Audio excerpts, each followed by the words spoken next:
Ladies and gentlemen, we're back once again with the Renegade Master, I'm your Dreadlock caster, RedRipz, and we're here for another game of StarCraft 2 Heart of the Swarm. Now, in this best of 3 series, we've just watched Chokeslam go 1-0 up in the terrible tournament of fun, as it's colloquially known, I do believe. Now, down here on who, how, where, why. Acheron Wastes is the name of the map. In the bottom right hand corner, we have today's brother from another mother, Yellow Zerg player. It's Gaj. Woo, yeah. And today's sister from another mister, the winner of our first game, 1-0 up in the series so far. It is the Red Terran player, today's sister from another mister. It's VT1 Clan's Chokeslam. Yeah, Red Terran player. So with Gaj quoting some Chiz to start with, he's not actually cheesing. I'm not seeing any sort of early pool out of him here. But with Chokeslam quite happily agreeing, we might see the really good bunker rush that he's so heavily touting here at the start of the game. It was an interesting first game. Inspector G, well, Gaj, Inspector G. It says Gaj on all the tournament brackets thing, but within the in-game he's Inspector G apparently. So with that in mind, I'm just gonna go ahead with that. I'm gonna call him Gaj. I might call him Inspector G. I'm sorry. Excuse me if I do so. Just with a swig of the drink.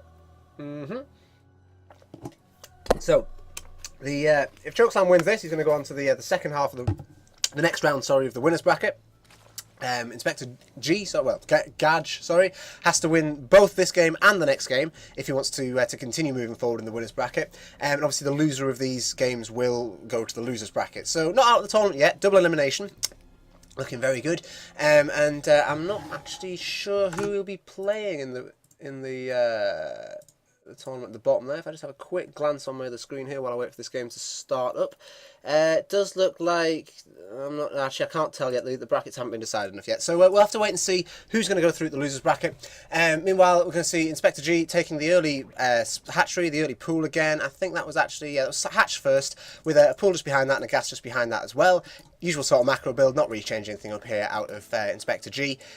Meanwhile, Chokeslam on the high ground, getting his barracks down. He's going to be getting the orbital command upgrade soon behind that, and we should be seeing some, we see Marines pumped out pretty quickly here out of Chokeslam.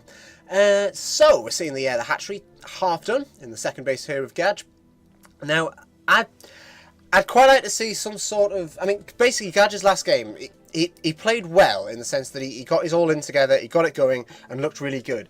It's just that he didn't quite follow it up in the right way. He sort of was a bit lackluster, allowed Chokeslam to kind of regroup, get his stuff together, because the problem was that there was no actual economy damage done in the all-in. It was all just taking out the army of Chokeslam. Once that was over, that was kind of it, really. He didn't really do much else then, and just sort of kept losing more and more lings, and eventually Chokeslam was able to just push forward and win the game. There was some really nice Baneling drops in the main. That was a little bit out of nowhere. I really enjoyed that. But with that, otherwise, it was kind of, it just sort of needed to just pressure harder, get more Mutalisks out, just punch him in the face, basically, from a Zerg player's perspective. Meanwhile, Chokeslam was a little bit slow on the economy perhaps at first, did a few strange decisions, but at this sort of level of play, absolutely fine, played a really strong game. He's getting a lot of barracks out again, actually, here. The front 4 barracks down straight away behind this command centre.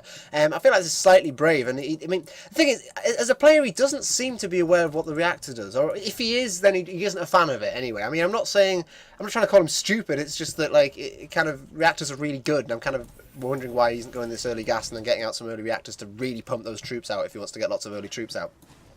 But obviously, with the command centre coming down here as well now, it doesn't look like he's going to go for an expansion, although I'm still a little bit interested as to why he's building quite so many barracks when he could have sort of bits of tech going up and stuff like that. Maybe he's planning some sort of all-in sort of thing, I'm not really sure.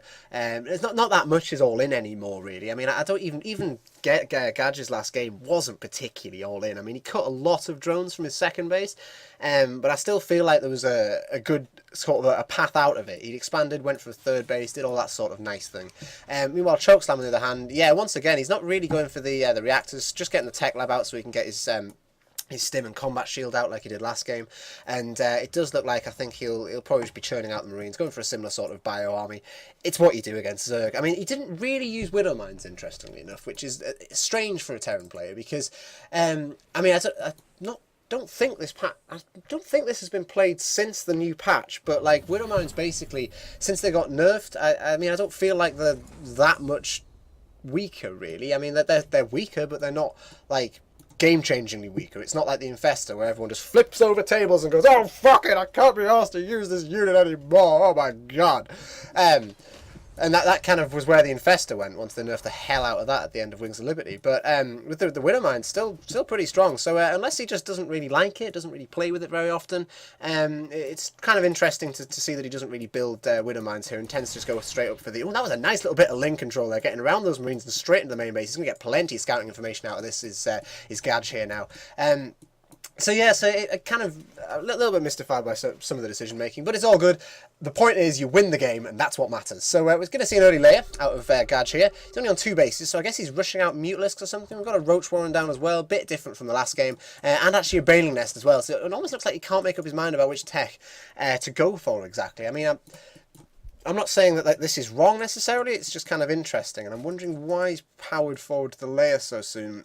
Unless he's going to get, maybe he's going to get Roach speed or Baneling speed or something out nice and early and pressure with that in some way.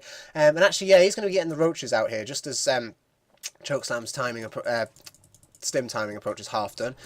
So I guess we're, yeah, I think we might see some sort of Roach pressure here. And that would be cool actually, because I'm not, again, as I say, I don't know if this has been played before or after the new patch, but I'm sure we'll find out once we see some burrow Roaches accelerating across the map as they can do now, and my god, they're so much fun to play with now. I'm so happy about that upgrade. I don't know how it affects the game that much yet. I've not seen too many games with people playing with it, but I had a little play around with the new Roach speed upgrade, which by the way, basically when you bury your Roaches, they now go at a much higher speed. It's only slightly slower than their normal movement speed, as opposed to the perilously slow movement speed that you used to see before. And we're actually going to get a Nidus network out of Gadge here. I love this. I love seeing Nidus play, and the very fact that we're getting one quite at this timing, I understand now why he's got the layer. He's going to try and Nidus in some troops. So Single Ling attacking this barracks here, actually managing to do 124 damage there before it died. Pretty impressive really for a Single Ling. But with Chokeslam just getting his troops together at the front, we've got 2 fully saturated bunkers here, as well as a 3rd one waiting for some more troops, which is going to put them in now. We're going to see generally the Marines sitting behind that, and then hopefully before too long some medivacs out. I think he's at the first factory he's getting down. Yes, it does look like it is. So yeah, he's gone quite a late factory. He's gone for the 4 racks first, 5 barracks first even, and he's just generally churning out troops. He's not really sort of pressuring with them or anything like that. So I guess he's just sort of, well, I mean, then again, you can't really pressure against this sort of army. Both players building very early sort of stuff, and I guess that's one of the major differences between kind of this and more professional play. Like, if a player's looking to sit back at a professional level and just macro up, they generally won't build a damn thing in terms of troops. Like, you see Zerg players take like 3 bases before even building any troops and all this kind of thing, like, regularly. It's the done thing. Whereas, like, as a Terran, you kind of, yeah, you continue to produce Marines or whatever, but you just don't produce quite this many unless you really have to. And we're seeing 3 tech labs here. What, are we going to see a lot of Marauders, do we think? I mean, he's not producing mass Marauder or anything. I mean, we've got quite a few out, but it's not like just Marauders. Although, actually, interestingly enough, it would be absolutely perfect if there was to be some sort of Nidus Roach all in. But what have we got in here? We've got a whole bunch of Banelings and Zerglings down as well. We can't actually see, I don't think. Can we see on the unit tab? Yeah, we can actually see on the unit tab, sorry. What is in the Nidus network? So with 24 Zerglings, 11 Roaches, and 14 Banelings ready to come in somewhere, I'm really interested to see what Gadge is going to do here. This is a really cool little play. We're actually getting the armory down now out of Chokeslam. Has he got his? Yeah, he's got 1 attack upgrade. It looks like he'll probably move into a 2nd attack upgrade before too long.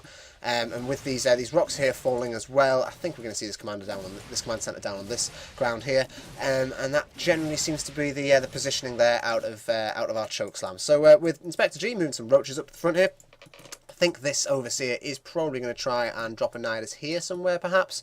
Maybe here. I'm not sure. Actually, to be honest, down here wouldn't be too bad now, you know. Because like, the Terran player wouldn't even see that until he got his base down. And then, well, then you just... Hello, I'm in your base, is the kind of the way that you play Nidus. So we're going to see the Overseer coming around at the top here. Now, I'd love to see this Nidus come down, like, here or here, or... The problem is, our Chokeslam has done a really good job actually of giving himself base vision, because basically he's got stuff absolutely everywhere, and there really isn't a sly place to put a Nidus here now. So we're going to watch now as Gadge tries to do that. We're going to see if and when Chokeslam decides to respond to this. He's not really doing that yet. He's actually just going to wait for it to finish spawning. Oh my god, this is so bad. Oh! Or at least that's what I'd be thinking if I was that SCV right now. There it goes. Just manages to defend the command center. Wow, that was close. And with all these troops spilling out into Chokeslam's base now, we should be seeing some sort of retreat. And I love this. All these troops just totally caught behind each other. Absolute chaos in the base at the moment. And actually the Banelings are going to help these troops there by colliding with these supply depots quite so harshly. They've sort of allowed the troops to move through a little, although they're not actually going to do that. They're not really being M moved through, they're just being A moved, and it means the ones at the front just stop still, and that's the end of that entire attack. So, not quite as effective as you might have hoped, really, there, Inspector G. I think you got plenty of economy damage to the mineral line. Obviously there was, where's the SCVs gone? Yeah, so, oh no, hang on. I think he transferred them down at the low ground. Yeah, I think he did. So actually that was really nicely dealt with by Chokeslam there. He sort of used his buildings to cover himself from the Banelings, and then essentially just killed everything off. It was really cool. So we're going to see the SCVs being moved back up to the top of the map now. He has seen the Nidus network, he reckons. Gadge talking bullshit, fuck off. I think Gadge is slightly losing his temper now, with and with the sort of 50 supply difference now, we're going to be seeing a little bit of an annoyance there out of Gadge, as is basically it just didn't work at all. So with Chokeslam managing to deal with that quite comfortably, he's going to be moving out across the map now, and as Inspector G hasn't really built anything to deal with this, I think he's sort of lost his temper there a little bit, and has basically just left, well, not left the game, but is certainly slowed down his what he's doing, because all his injects have stopped. He's not like really producing that much, and yeah, we've got a few roaches at the front here, but with this rocks coming down now, I'm not sure, can we even... Yeah, G's actually spotted this now on this base there on the low ground, and he's going to be aware that this is going to be coming up here, but with this many marauders in the army, as well as so many marines and the medevacs on top of that, I don't think there's that much that we're going to be able to do here, and really this is exactly the time that Chokeslam needs to move in, and in he goes. The roach is absolutely falling apart there to this number of troops, and it does look like Chokeslam will be taking the game here. So that was actually really unfortunate in terms of what... oh, we're going to see some ending connections. Oh, not quite. That was really unfortunate in terms of what happened to Gadge there. He basically, I could see what he was trying to do, and I found it really fun, but obviously Chokeslam did spot it, did see it coming, and was well prepared for it. So with that, we've got another good game. GG to both players. I've been RedRipz, your Dreadlock caster, and hopefully I'll be back with some more games from this great little tournament before too long. So thanks very much for watching, and GG both players. Cool. Bye-bye.